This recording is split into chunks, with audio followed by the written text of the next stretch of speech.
यहाँ पे मैंने आपको बताया था कि इन चीजों को वो रीफ्रेश करके ही साथ में आंसर लगा के बोलते हैं। ठीक है, तो उसने यहाँ पे बोला था कि and the description about improvements in the system. Improvement in the system बोल दिया ना, use for tracking the marine animals, को ट्रैक कैसे करते हैं। So the use of new technology की बात हो रही है। Things like these really were really interesting. है ना, इम्प्रेस मतलब रियली इंटरेस्टिंग। मैंने पहले इसके सिनोनिम्स बताए थे आपको कि ऐसा ऐसा वो बोल सकते हैं। 25 to 30. अब उसने बोला कि now you have some time to look at the questions 25 to 30। ठीक है, अब 25 to 30 तक आपने जो है क्वेश्चंस करने हैं। जी। एक सेकेंड। अब ये है क्वेश्चन, देखो आपके पास मैचिंग द इंफॉर्मेशन। ये बहुत इंपॉर्टेंट क्वेश्चंस हैं। सेक्शन 3 में 100% आपको पता है ये क्वेश्चंस आने ही आने हैं।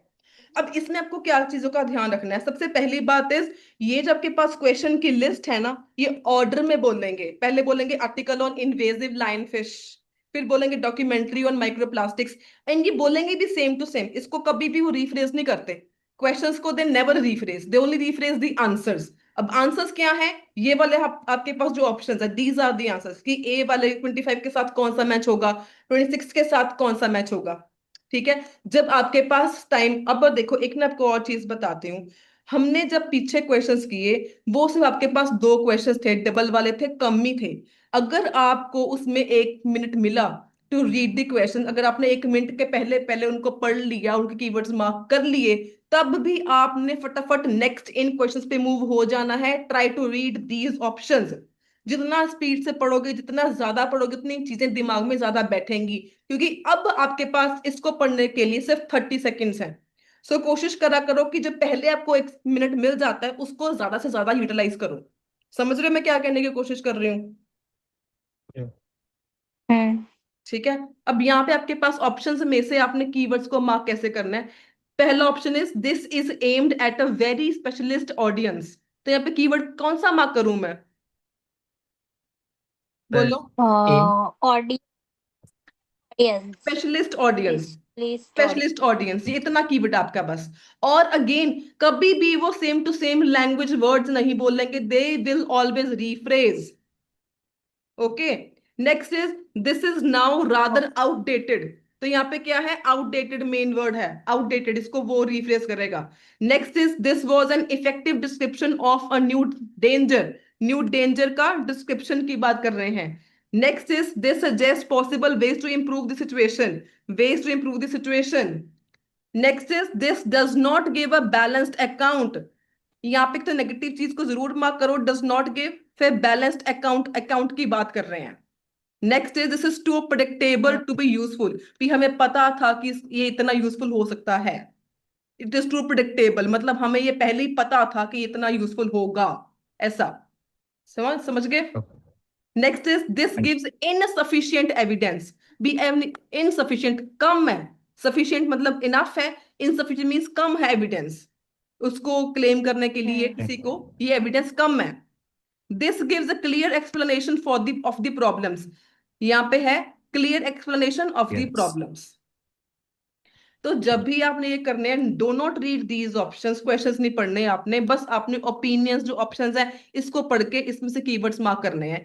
एंड अगेन आपने ये तो ऑर्डर वाइज बोलेंगे ही बोलेंगे, जब उसने ये आपको को बोल दिया, आपको पता चल जाएगा कि ये आपका 25th क्वेश्चन है। उसके बाद ऑडियो को बहुत ध्यान से सुनना है। आपने ये देखना है कि कौन सा कीवर्ड कहाँ पे मैच हो रहा है। ठीक है, ठीक है। हाँ I'm ji. going to play the audio now. Listen to the audio very, very carefully. Talk about the list of resources we have to evaluate for the seminar tomorrow. I've had a look at them all, but it's been a bit of a rush. Yeah. What did you think of that article on invasive lionfish? The one claiming they were expanding their habitat throughout the Mediterranean Sea. Well, the writer went on about how dangerous they were in environmental terms, which is probably true, but he didn't really provide much information to explain why. I know what you mean. I watched the documentary. 25th का answer. New danger description, new danger. Rahul sir, 25th का answer. हम्म। इसका जी होगा। Y? क्या बोला उसने audio में? उसने बोला था कि ये डेंजरस है, बट ज्यादा इंफॉर्मेशन प्रोवाइड नहीं की है यस, इसके बारे में। यस, उसने ये बोला कि didn't really provide much information to explain why, but for its claim to explain why. समझ में आया मैम? हाँ मैम। ठीक है, he didn't really provide much information, मतलब insufficient evidence। 25 का आंसर आपका हो जाएगा ऑप्शन नंबर जी। ठीक है, अब नेक्स्ट वो बोलने वाला है 26 का answer, listen and try to match the meanings. Documentary on microplastics. At least I started to, but then I found it was made 10 years ago, so I gave up. I watched to the end, but you're right. It was showing its age. People had hardly heard of microplastics then, whereas now everyone knows about them and how dangerous they are. Yeah. Did you listen to the 26 का answer, This is now rather outdated. Rahul sir.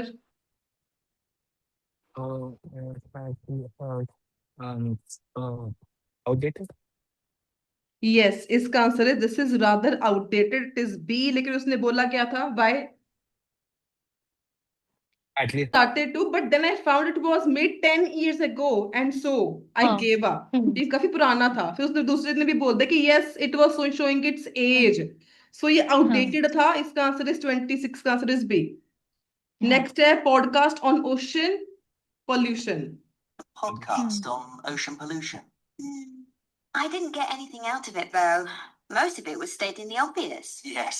It mentioned pesticides and plastic and things, and it clearly made the point that they were a bad thing. But everybody knows that anyway.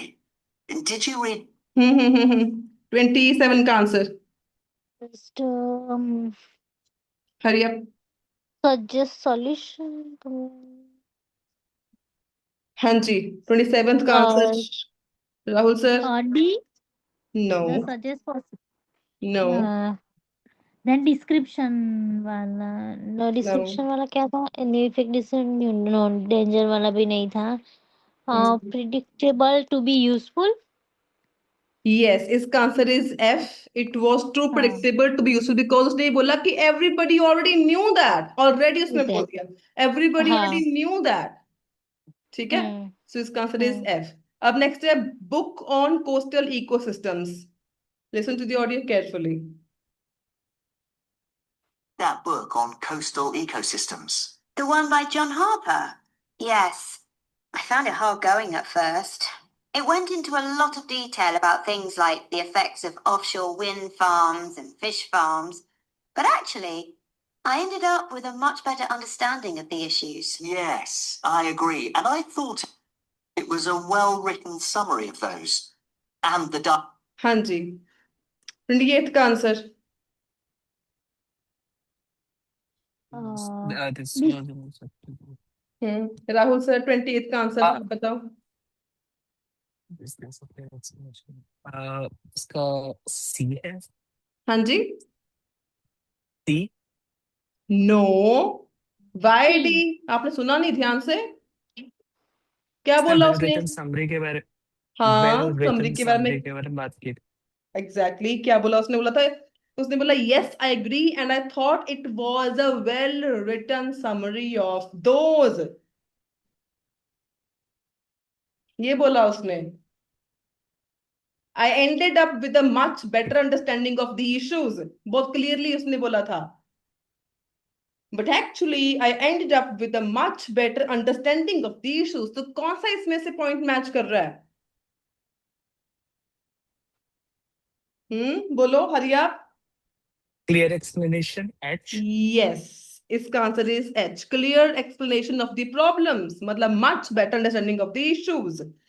Okay, next is article on metal toxicity. अब जो आपके options हो जाते हैं ना, उसको delete कर सकते हो। आपका तो pen paper based IELTS exam है। अब हमारा जी हो चुका है, हमारा एच भी हो चुका है, फिर हमारा एफ हो गया है, एंड हमारा बी हो चुका है। तो ये ऑप्शंस तो आपने देखने ही नहीं है, जो मैंने ऑलरेडी काट दिए। तो जो रह गए उसमें से आपका आंसर होगा। Okay, next is article on metal toxicity. diagrams helped a lot too. The article on metal toxicity was way above my head. I didn't know anything about how metals from industrial emissions react in the ocean, and I still don't understand it. I gave up reading after the first chapter. I just couldn't follow it. 29 का answer description वाला सी no no danger की बात कहाँ हुई है इसमें? Danger के बारे में तो उसने कुछ बोला ही नहीं। उसने न्यू सिंपल चैप्टर सी बात बोला क्या है बोली? आपको ऑडियो में क्या समझ में आया? क्या बोला क्या उसने? मेरे को ये बताओ। न्यू चैप्टर राहुल सर, आपको क्या समझ में आया? इसका क्या आंसर होना चाहिए? डी होना चाहिए D D D D first तो उसने बोला था कि I gave up on this topic, तो उसको समझ में आया था, तो उसने कुछ बोला था आगे। इसका था अच्छा, अगर आपको समझ में नहीं ना आए कि आंसर क्या हो सकता है, now try to eliminate the options कि किस चीज की बात हुई ही नहीं। उसने सिंपल वे में दोनों ने क्या बैलेंस अकाउंट। बोला? दोनों वे में उसने बोला क्या? दोनों ने यही बोला कि हमें समझ में ही नहीं आया इस चैप्टर का हमें हिस्सा ही क्या है। दोनों को समझ में ही नहीं आया इस चैप्टर के बारे में। सिंपल उसने बोला कि article on the metal toxicity was way above my head, ये मेरे समझ के बाहर था। I don't know anything about how metals from industrial emissions react in the ocean, को समझ में ही नहीं आता। और दूसरे ने भी यही बोला, I gave up reading after the first chapter, I just couldn't follow it, मेरे को समझ में ही नहीं आया। तो अगर समझ में नहीं आया तो जो रह गए ऑप्शंस, इसमें से कौन सा ऑप्शन बेस्ट सुटेबल हो सकता है? अकाउंट की बात तो करी नहीं, सी और डी तो अकाउंट तो सी होगा और नहीं। डी तो एलिमिनेट, ए सी और होगा डी भी शायद नहीं हो। यस, इसका answer is a, this is aimed at a very specialist audience. उन दोनों को समझ में नहीं आया, मतलब जो स्पेशल ऑडियंस के लिए ये चीज काफी, ये इंटरेक्ट क्वेश्चन था बहुत ज्यादा। डायरेक्ट इसका ये मीनिंग मैच नहीं कर रहा, but it is very indirect. दोनों ने बोला हमें समझ में नहीं आया, दैट मीन्स बहुत स्पेशलिस्ट ऑडियंस के लिए ये एम किया गया है। So it is a. समझ में आ गया? Yes. Last question, podcast on floating marine cities. That podcast on floating marine cities was interesting, though it presented a rather one-sided picture, I thought. Yes, it focused on how this would benefit people and ignored the effects on the environment. But anyway, shall we talk? हाँ जी, last का answer 30 suggest improve the try to eliminate the options जो wrong है। ये भी हमारा हो चुका है। अब आपके पास ऑप्शंस ही गिन के तीन है। डेंजर की बात हुई, सिचुएशन की बात हुई, या it this does not give a balanced account, किस चीज की बात हुई? सिचुएशन। सिचुएशन की बात हुई। जी, डेंजर के बारे में तो बात हुई नहीं थी। डेंजर के बारे में बात नहीं पॉल्यूशन हुई, आई वाला एग्री, डेंजर की बात नहीं हुई। इसने क्या बोला? That podcast on floating marine cities was interesting, interesting था, दो it presented a rather one sided picture. सिर्फ एक साइड उसने बताया, दूसरी साइड उसने बताई ही नहीं। फिर क्या होना चाहिए सोचो? इफेक्टिव डिस्क्रिप्शन सिनोनिम होते दिस हैं डज नॉट इसमें। Give a balance account. Yes, it does not give a balanced account, balance information इसने बैलेंस्ड नहीं। अकाउंट। यस, इसका आंसर अच्छा, is E. Account information, okay. Yes, ठीक कि है। एक साइड की इंफॉर्मेशन दी, दूसरी साइड उसने बताई नहीं। इंटरेस्टिंग था लेकिन आधा अधूरा था, बैलेंस नहीं था, वन साइडेड था। समझ में आ गया कैसे करना है इन जी क्वेश्चंस को? मतलब आप खुद देखो कि रीफ्रेज ये कैसे किए जाते हैं कि क्वेश्चंस मैचिंग द इंफॉर्मेशन।